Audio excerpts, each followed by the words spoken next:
Good evening, everybody, and welcome back to Procrastinator's Pit Stop. We have another amazing guest with you today. We have with us Arias Websterberry, and he is a dynamic force in entrepreneurship, digital marketing, and tech innovation, whose journey from humble beginnings to multiple thriving ventures showcases his resilience, bold risk-taking, and commitment to seizing emerging opportunities. As founder and CEO of Websterberry Marketing, Ignite Funnels, and Launch Ignition AI, he empowers entrepreneurs to automate and accelerate growth in an ever-evolving digital landscape. Arias, welcome to the show. Hey, thank you for having me. Hey, excellent. We're excited to have you here. Excited to dig into a couple of things that we have going on. But before we dig into it, we do like to have an icebreaker on the show. And the question for you today is, which cartoon character do you resonate with the most and why? Oh, that's a good one. I'd say Bugs Bunny because he's quick-witted. He is resourceful. He always seems to find a way to outsmart any challenges that he comes across. I think he's pretty cool. But he's also cool, calm, collected. He doesn't really force any situations, but somehow he infuses a little bit of humor and he always ends up on top. So yeah. Yeah, I like that one. Let's dig into it. And the first thing we want to get a little bit to know about you because it's such an amazing backstory, and I wanted our listeners to hear a little bit of it.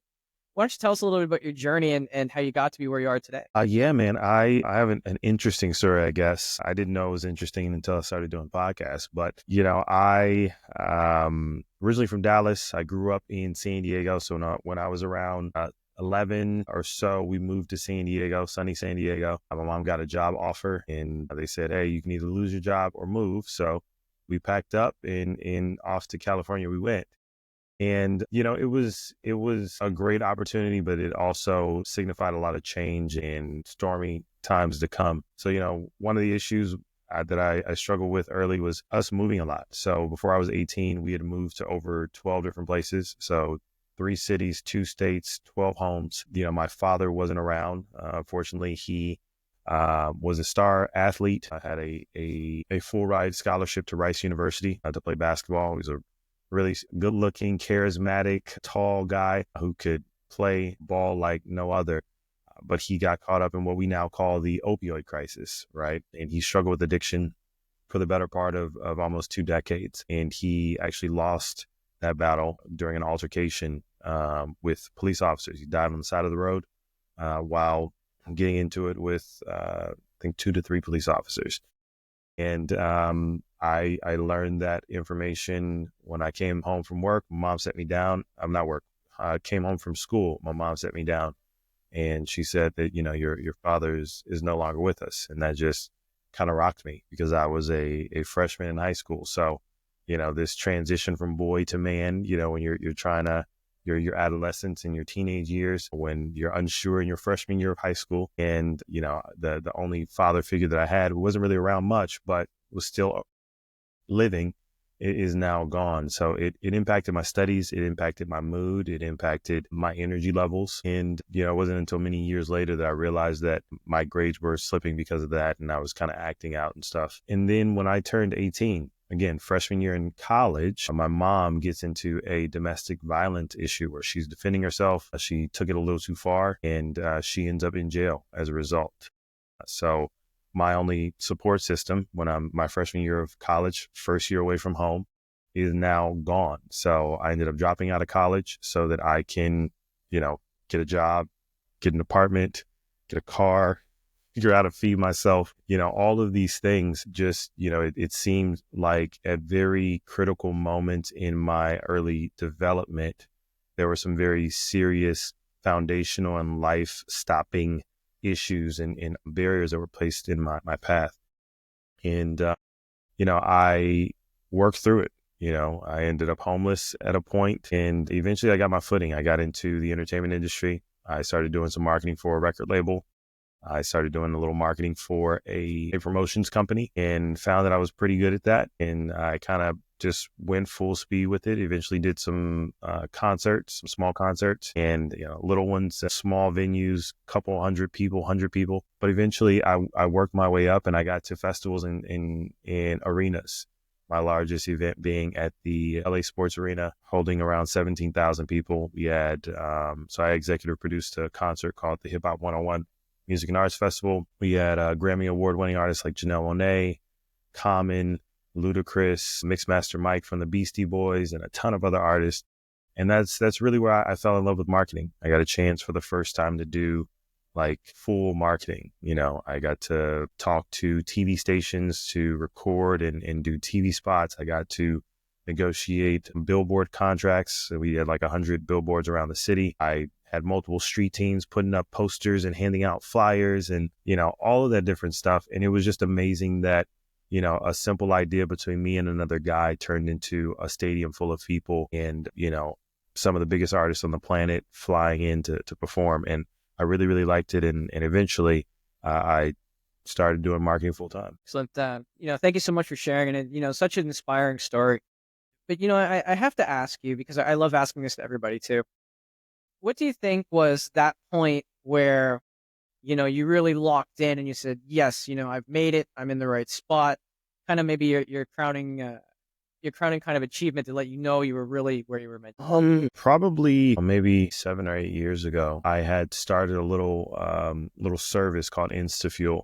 So it was essentially a software that I had rigged together that allowed you to organically get people to recognize that you had an Instagram account, get them to follow you, get them to like some of your posts by doing that in turn. So we built a software that would go to a profile. So you give us a list of say 1,000 or 2,000 people that you wanted to be your followers, whether that was a competitor who has an enormous amount of followers locally, or maybe you're an artist and you want all of Drake's followers or something like that. We would scrape that list of people, and then from your account, we would go in, follow all those people, and then we'd like the top 3 to 4 pictures. And we would do that thousands of times a day, over and over again. And what we found is when we did that, we'd have like a 30 to 40% reciprocation rate. So if you followed and liked their stuff, about 30 to 40% of them would do the same. They'd go back and say, who's this that just liked 3 of my photos? Awesome. Oh, Arias. Oh, he does marketing. Cool. Let me follow him. Oh, that's a cool picture. That's a cool video. Cool. They click it. And I started just trying to figure out how to get more followers and get more attention, and eventually found out that it worked really well. Started doing it for some people, and it became really big. It was my first 6-figure business. At one point we got to 6-figure months. It was amazing. And I remember a point where we had our first 6-figure month and I just freaked out.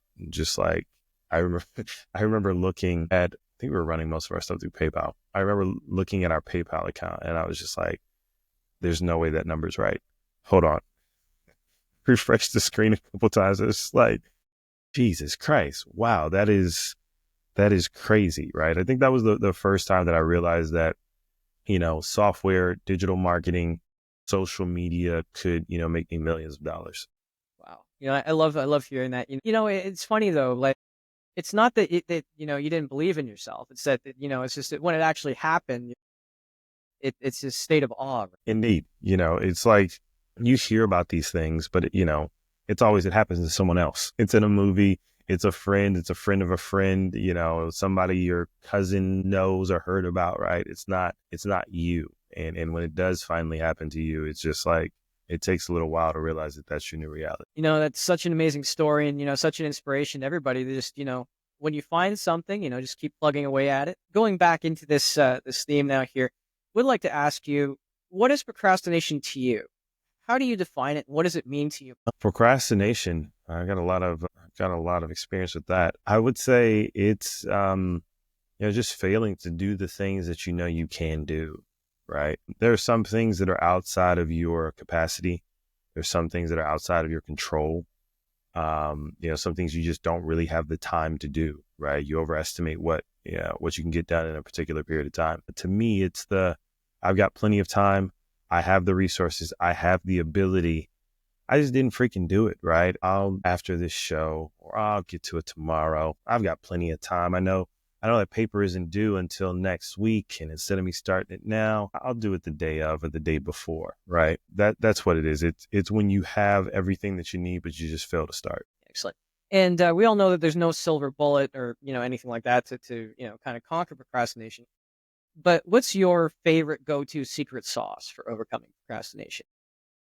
Lately, it's been team, right? The power of team. So I'm blessed enough now to have a full staff of people that, are constantly yelling at me for various things that I said I was going to get to them. So, for those that don't have that, I would say that it's just, well, before I had a team, the biggest thing was having a project management system. I started taking all the things that I needed to do and I would just brain dump into like this laundry list of tasks in a project management system. And now that I look back at it, I mean, the biggest thing was I was always worried that I wasn't going to get something done, that I was going to forget something, right? And I used to make these really long lists, just writing them down. My desk would be scattered with all these to-do lists. And, the analytical side of me said there's got to be a better way. So the first thought was, let's do a spreadsheet. And then I don't think I was using Google Sheets at the time very much, but I remember I accidentally deleted one of those sheets once, and I was like, this can never happen again.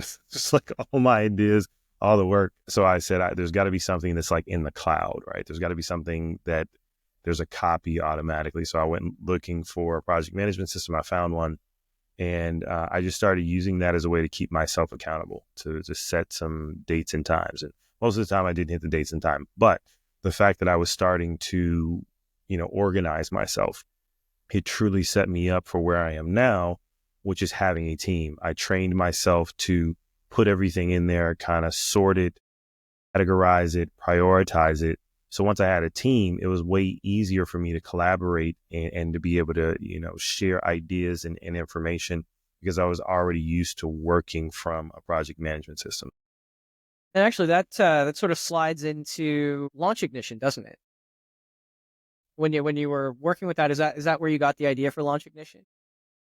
Kind of. So, Launch Ignition started as just a coaching program. I have my agency, so Websterberry Marketing. We do all kinds of stuff, right? Advertising campaigns, we build websites, we build apps and a whole bunch of stuff. But we realized that we had to kind of put a cap or a minimum threshold for, the qualifications to work with us on the agency side. Otherwise, it was a waste of your time, waste of our time, waste of our money, waste of your money. And in doing that, a couple years after putting in that threshold, we realized that there were obviously a lot of people that couldn't afford to spend a certain amount every month with us. And we did that because, if you can't spend a certain amount, there's some things that you still need to figure out in business before you really get into marketing really heavily. And I had a couple friends and family that wanted me to do marketing for them, but I said, hey, we've got this rule. And after asking them a couple questions, I realized that they didn't have a lot of these basic things. So I said, well, okay, I'm just going to get you guys together and I'm going to teach you guys the things that I've learned over the last, 10, 12 years. This was a few years ago in doing business. And I just turned that into kind of an informal coaching program. That's where it started. And yeah, started with a spreadsheet, right? A Google sheet of me just kind of listing all the things and saying, hey, this is the order that you need to do it in. And then I started kind of meeting through Google Meet and we just kind of talk. I'd record them. And then those turned into like a course, basically, hey, here's a list of all the things you need to do. Here's a video about this one thing, and here's a video about this one thing, and here's a spreadsheet that we use for that, and here's the link for that website that I was telling you about. And then I'm entrepreneurial, right? I'm enterprising. So I was like, well, this stuff is valuable. I could monetize this. And then from there, we had taken a lot of our frameworks, a lot of the things that we use in our businesses, and I had kind of handed them and I said, there's got to be a way to make this faster because it was taking people a really long time and it was confusing because they weren't used to it all. So I said, okay, we'll build like a little software around it. Nothing crazy because I code. It's like, we'll build a little software. It'll come around. Sorry, there's like sirens and all kinds of stuff. Can you hear that? Okay, Yeah, we're perfect. good. So yeah, we started this little software and it was just instead of you kind of clicking to all these different links and using all these spreadsheets and using all these different softwares, what if I could kind of put it all in one and you just fill out a couple different spaces and then it would pop out the end result for you, right? So plug and play framework, hey, your company name, our words, your name of your product, our words, price of your product, our words, your website, our words, right? And then it would do a lot of stuff. And that was kind of the basis of it. Hey, here's some videos that explain, the things that you need in your business. Here's this little software that you can kind of plug all your stuff in, and then you can get the same stuff that we've done for our company. And then shortly after, I want to say 6 months after, ChatGPT came out, and it was just like, it rocked the world. Everything was just like, AI is amazing. And I looked at this, and I think the first year we did it was a side business. We did like 50 grand, maybe 55 grand in Launch Ignition. And I realized this little thing that we had built was going to evaporate shortly after it came together, because ChatGPT just everything that all these elaborate systems and software, ChatGPT could do that in 45 seconds, right? So we figured out how to take generative AI and infuse it into the software, and, Launch Ignition AI was born. Interesting. And is that sort of where I know that you mentioned a little bit before you have what you call the content canon strategy? Is that where you to take the AI and it writes the content for you, or do you still have to tweak it? How does that work? Yeah, so Content Canon is the book. Actually, it's turned the wrong way, but it's that little red book in the background. Content Canon is one of the 9 steps that's part of Launch Ignition. So I'm actually on track with my publisher. We're going to do a book every year. I'm going to teach one component of Launch Ignition in book form. But Content Canon, it was designed to help entrepreneurs generate a whole month worth of content for their business in one day. So, on the agency side, we manage hundreds of clients, right? We manage the social media of a ton of people. So we've learned an enormous amount about how to be very efficient with content creation, with publishing, with editing, and all that kind of stuff. And what we really do is we get our clients to batch their content. So we spend time planning it all, tweaking it, making sure that it's exactly what we want. And then we get them to sit down and it's like record it all at once, right? All the videos, any pictures, any audio, whatever it is that you need, we're going to do it all in this one setting. And then you're going to get it over to us, and then we're going to edit it, chop it up into a million different pieces. And now you've got something to post every single day. So that's what the Content Canon is about. Part of the A software is coming up with those ideas, coming up with some of those scripts, what we call authority amplifiers, to clearly explain what it is that you do, what problem you solve, what value you bring to your customers, and then giving you the content that you can just sit there and read. And then now you got a video. And if you record, say, a 4-minute video, you can chop that up into, 4, 5, 6, 45-second, 60-second clips. And then I ask this all the time on this show, and I'm sure people are sick of it by now, but I always like to ask, especially all authors, they say that, writing a book is 98% procrastination and 2% actually doing it. How true is that for you, given that you've released one and you got this plan for one a year? Man, I've thought about writing a book for forever, so I can definitely identify. I'm sure if I didn't procrastinate, I'd probably be a bestseller by now. But yeah, it's mostly you deciding that you're going to actually sit down and do the writing. And I'm very fortunate to have a publisher. So one of the students of Launch Ignition owns a publishing company. So she's published, I think, close to 2,000 books at this point. So, and I'm talking directly with the CEO, and she said, you should write a book. You love talking. If you love talking, you should write a book. You know enough. And I was like, yeah, I'll write a book one day. And she's like, well, how about now? And I'm like, you mean like now? She's like, well, not now, but like, how about, in the next 3 months, we write a book. And I was like, so you're going to write it? And she was like, absolutely not. You're going to write it. I'm just going to make sure that you get it done. So we agreed. We put together a plan, and she was like the soup Nazi in Seinfeld, right? She was on me, right? She just made sure that I wrote every day. She said, it doesn't matter what you write or how much you write. Just make sure that you write something every day. I don't care if it's one sentence, but you need to go sit down, get a space that you write, and then just get to it. And she said, you're going to do that for 90 days. And if you do that every single day for 90 days, you will have a book. And I said, okay. And sure enough, a few months later, Content Canon was born, right? So yeah, procrastination, if it wasn't for her, I'd probably still be working on it, right? I would still be like, oh yeah, I need to finish chapter 4. So, and even with that, like I procrastinated, but she's smart. So she would set meetings like, hey, we're going to meet and you're going to show me your progress. procrastinate. I'm waiting till, you know, 6 hours before, and I'm like, oh, I'm supposed to have like 20 pages written. Okay. I'm like cramming, right? And but having that accountability partner allowed me to make sure that I had something to produce, because, you know, she talked crap. She roast me if I came to her with nothing. So yeah. Interesting. And just going back here and how, this content form. One of the questions I wanted to get into with you, because you are a marketing expert. There are many people that are saying that kind of what's coming up and what's coming around the corner is that kind of like long form content is dead, because everybody's going to be putting out like 20 million of these, and it's going to become this like content arms race or something. Hmm. What are your views on? I mean, is it still viable to make all this long form content that, maybe they'll just stick in the chat GPT and shorten it anyway? Yeah. I mean, I think, I mean, obviously content's getting shorter and shorter. People's attention spans and their appetite for long form content is been diminished. However, I do believe that long form, I think that we come from long form content. You know, the first films were, you know, longer.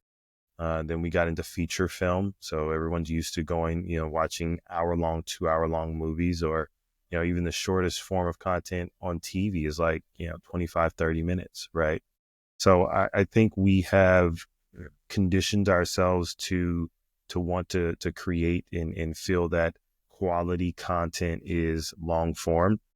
However, when it comes to your brand and to your company or your followers, if you're an expert on something and they're really interested, they're going to consume your long form content. And it's the reality. It's you understanding that these two things are symbiotic, right? Long form content is there for your tribe, those that subscribe to your channel, those that follow you, those that are truly engaged, bought in and into your subject matter, your industry. Short form content is there to attract people that are passersby, right? Short form content is the proverbial sign on your building, the flashing sign to say, hey, look at me. I exist. I'm here. I've got something valuable, right? Enough short form content should get them to park their car and walk through the front door to view your long form content. So you need both, right? You need the commercial, you know, which is your short form content to pull them in. But then once you get in, you can't serve people appetizers as a meal, right? They want something hearty. And that's where your long form content comes in. That's where it shines. That's where you truly get to show the depth of your knowledge and the depth of your expertise in order to bond them to you and add them to your tribe. Excellent. I like that. Thank you for clearing that up, because I'm telling you, even from a personal standpoint, content is one of those things that many business owners struggle with for sure.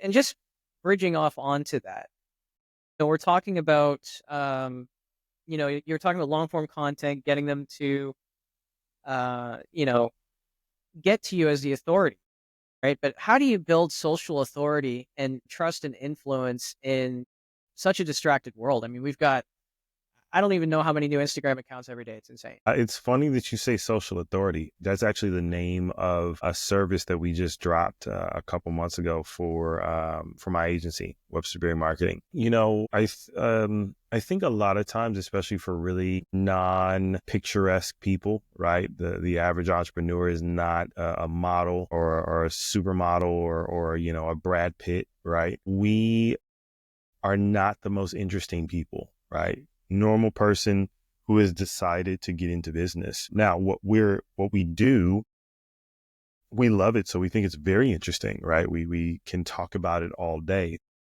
And in doing that, we forget that you need to be entertaining, right? There needs to be an element of entertainment in whatever it is that you do. I don't care if you're a lawyer or an accountant and you have a YouTube channel talking about Schedule C and, you know, the brand new tax exemptions that the IRS just dropped, right?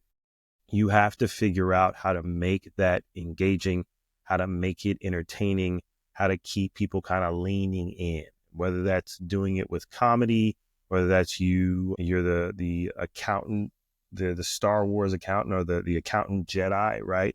You deliver this while wearing a cape and you have a lightsaber, whatever it is, right? You need to figure out how to not only inform, but keep people entertained, because you have to keep in mind your content is in stream with a million other content creators that are way more entertaining, way more attractive, way more engaging than you. And even though you are an accountant or you're a marketer, right?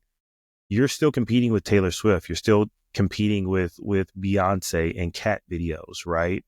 And people jumping off out of planes and doing amazing and spectacular things. And you have to be able to keep their attention, right? You have to keep them from scrolling or deciding that, Beyonce is more important than you at this moment. And that's the key. So I think if you focus on making your content fun, if you focus on making it engaging, if you focus on making sure that you are not just geeking out on your stuff, and you step into the shoes of the viewer and say, hey, if I wasn't me and I wasn't really interested in this, would I actually want to watch this for the next 15 minutes? Then you'll have a way better time of actually keeping people's attention. It's funny that you say that, because kind of the old school way of thinking was, well, you got to be serious, because if you're not, no one's going to take you seriously. And now it's kind of the opposite, right? You have to go out there and see what you can do to drive in attention. Yeah. And I mean, I'm not advocating for anybody to not be them, right? If you're not funny, don't be. Or if you know that you're not funny and you're okay poking fun at the fact that you're not funny, right? You tell really terrible dad jokes and that's just part of your thing, then that's fine, right? As long as you're self-aware that your jokes are terrible, it then becomes part of your persona. But, nobody wants to talk to the person who's serious all the time, right? Nobody wants to sit and watch you for 45 minutes, drone on and on and on about whatever it is you're geeking on.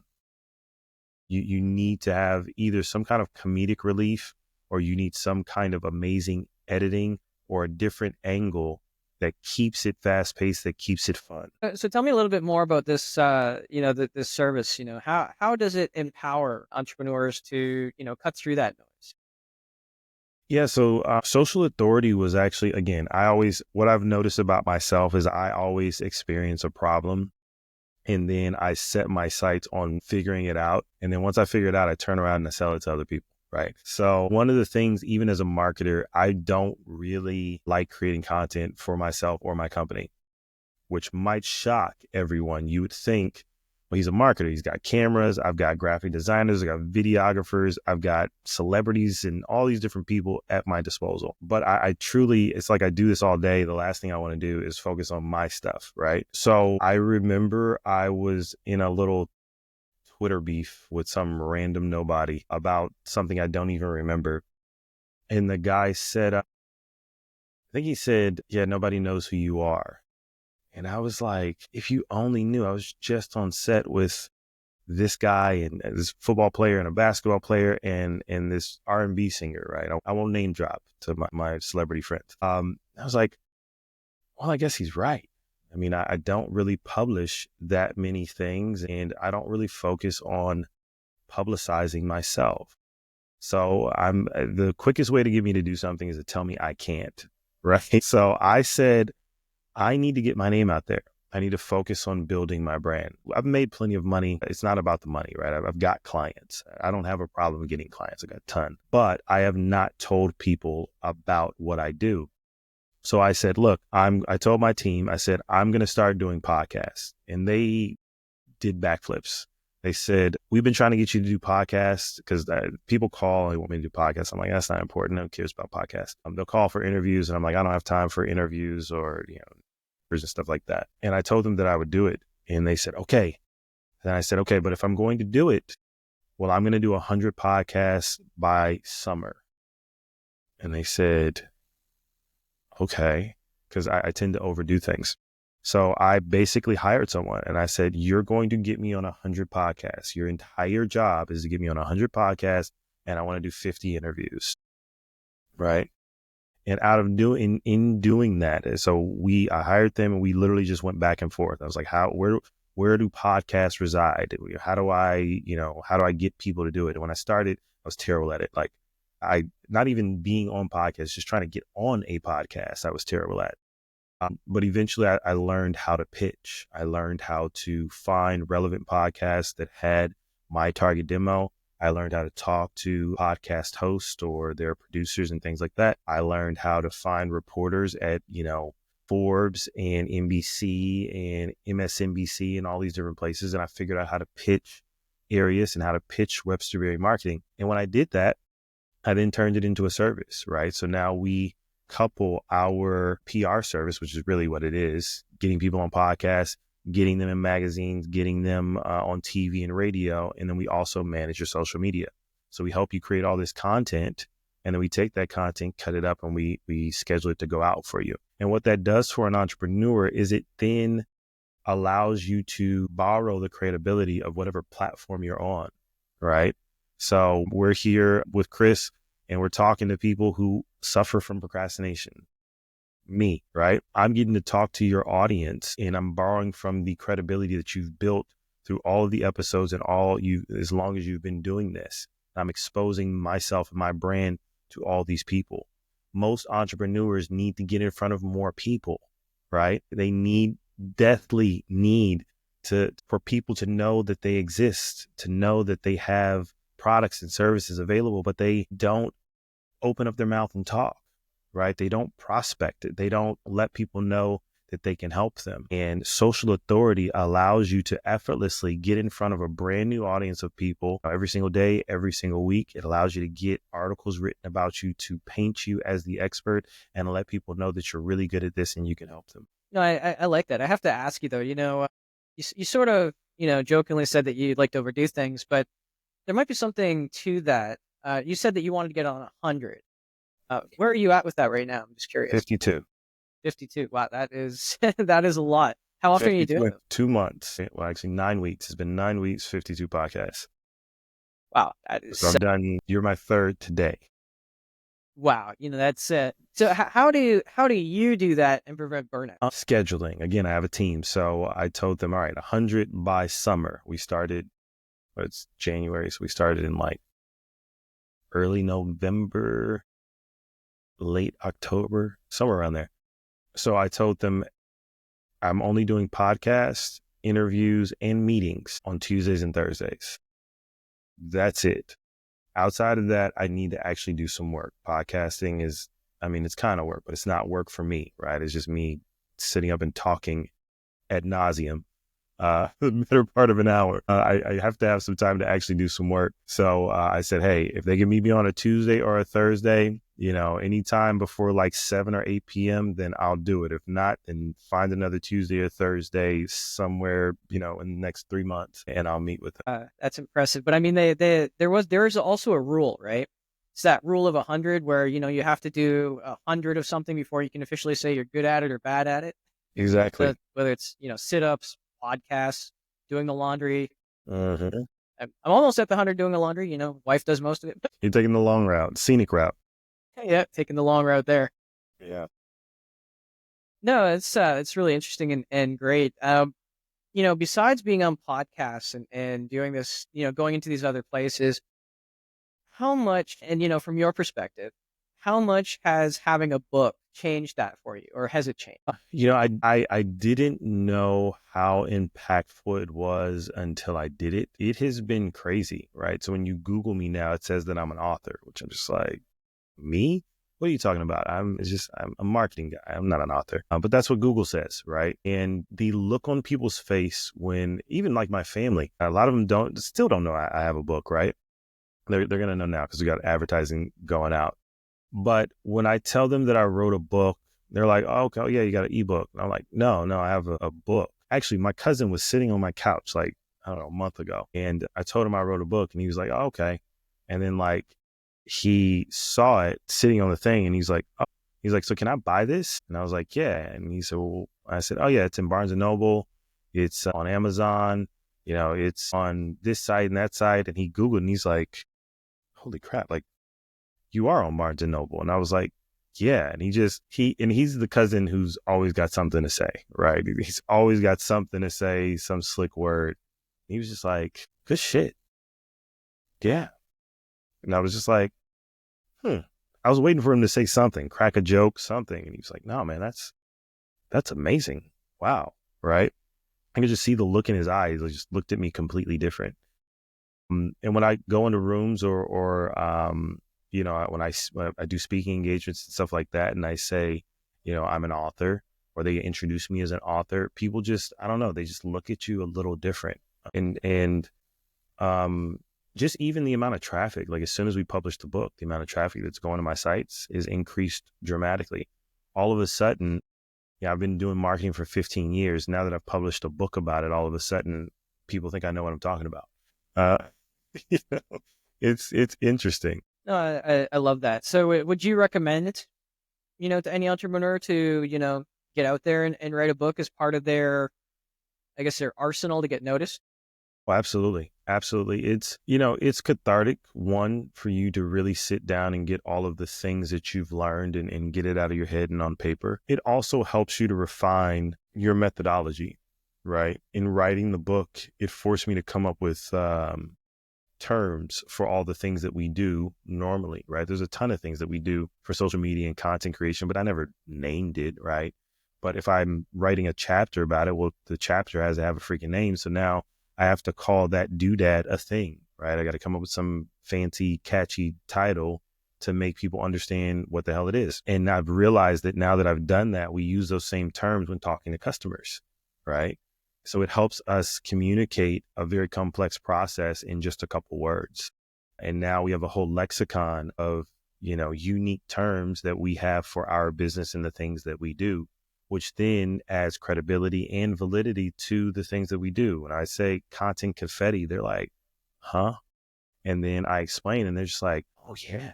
And sometimes I'm on meetings with clients and they're like, yeah, I got all my content confetti done. And I'm like, I completely made that up. That's great. Right. So yeah, I would very much recommend that if you are a expert and you have not reached the heights that you want, you don't have the same level of visibility and recognition that you want in your industry to be seen as that expert, writing a book is a fast track to being able to establish yourself as that expert. I like that. And, maybe I'll get around to it one day. Hey, look, if you need a recommendation on a publisher, I've got a great one. I might just take you up on that. We are coming up pretty close to the time. It's been a really great interview.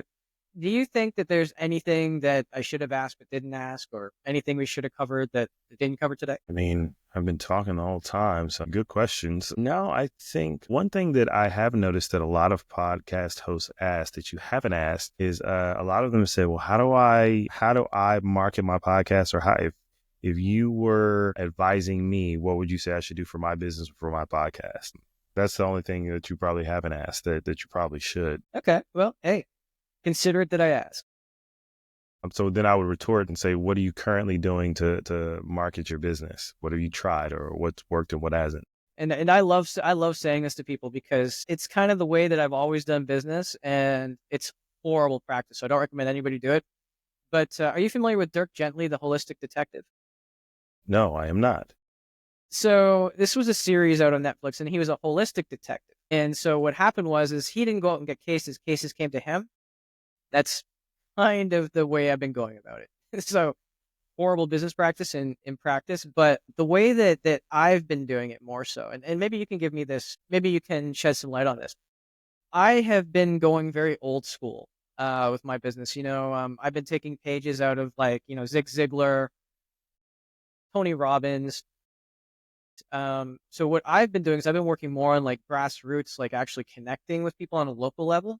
And then from there, I get them into, the podcast on a local level, get the local, I guess, angels or whatever. And then from there, I guess, try to expand the digital side of things. But again, I'm not the expert. No, I mean, local's always a great place to start. I think the biggest thing is trying to make sure that whoever is participating is engaged, right? I mean, I'm sure that's probably a struggle because most people, they get on and then you never hear from them again. So I would say that probably the biggest thing is trying to tap into their audience in trying to hand them a package that makes it like stupid simple for them to follow through, right? So, creating the reels and sending them to them, maybe writing some emails. So if they're in business and they have a list of people, write an email that tells them exactly why they should tune in, where they can get it with the links, and just give them a whole list of everywhere that it's going to be published, right? Hey, it's on Spotify, it's on YouTube, here's our LinkedIn, here's this, that, and the other thing. And then send this to your people. Hey, here's 3 emails that you should send. Do you have a text messaging system? Here's 3 text messages with short links already built. And then I would follow up, right? Actually, if I were you, I would automate all that, right? I would take all of it and I would schedule it to go out, and I'd come up with like a mini marketing plan. Like, hey, the episode's going to go live on this day. So we're going to be speaking and we're live on YouTube.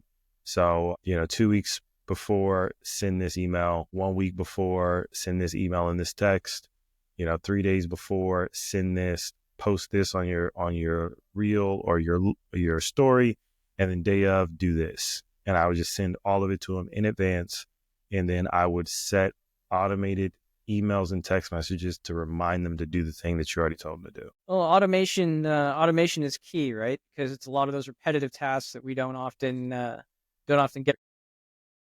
Yeah. And if you can set like a standard automation and just copy it, and then just, add them to that automation and say, here's the stuff. It gets done every time. I'm definitely going to look into that for sure. Need to come up with a better plan than the holistic podcaster. And another thing, even talking to the people that are coming on and say, hey, I'd love to put a ad budget behind this to get this in front of more people. You willing to kick in like 25 or $30? I'm going to take that $30 and I'm going to put it behind. I'm going to spend it all on ads to promote your episode. It's going to be your. That's a really good idea too. Because yeah, and actually I do some Google ads as well as there's like social promotion and things, but not nearly enough for sure. Yeah, because like if you put up 25 and they put up 25, well, now you got $50 and $50 worth of ads for one episode. Yeah, and I mean, what's interesting too is that with all these AI tools is that they can actually optimize the ad spends now too. Like you don't Mm-hmm. see much in the first month, but whereas before, and again, this was a big thing, and I think Google was smart and they said, okay, we're gonna have a bidding war and we're gonna have like $50 a click and our revenues are gonna go down. So they said, okay, so we'll give them a tool so that they can still play the game, but they can get in and out when it's profitable for them. Exactly. You'll get a better user experience, which means that you should spend more money more. So yeah, man, I would say those 2 things. Get people to take some action, set some automation to remind them to take action, and then give them the option to kick in a few bucks in order to get their face in front of thousands of people via ads. Oh, yeah, that's actually not a bad idea for sure. And I'm gonna rip a page out of that book for sure. Well, it's been a really great interview. Thank you again so much for coming. But just before we go, what is the best way for our listeners to reach out, learn more about your services, maybe ask questions? Yeah, I guess the best way is my website, ariaswebsterberry.com. So ARIAS, Webster like the dictionary, BERRY.com. All of my businesses, my books, courses, softwares, all that stuff's on there. You can also just Google me, Arias Websterberry. You can either Google or go on any platform. Doesn't matter what platform it is. If you type in Arias Web, you will find me. Excellent. Well, again, thank you so much for being on the show, Arias. And, to our listeners, don't worry about grabbing a pen and paper. We are going to put that in the show notes, so you'll have an easy way to find it. And just once again, thank you for tuning in. And just remember, if you can't find that motivation or inspiration for yourself today, maybe just go out and be that motivation or inspiration for someone else. And we'll see you again next time.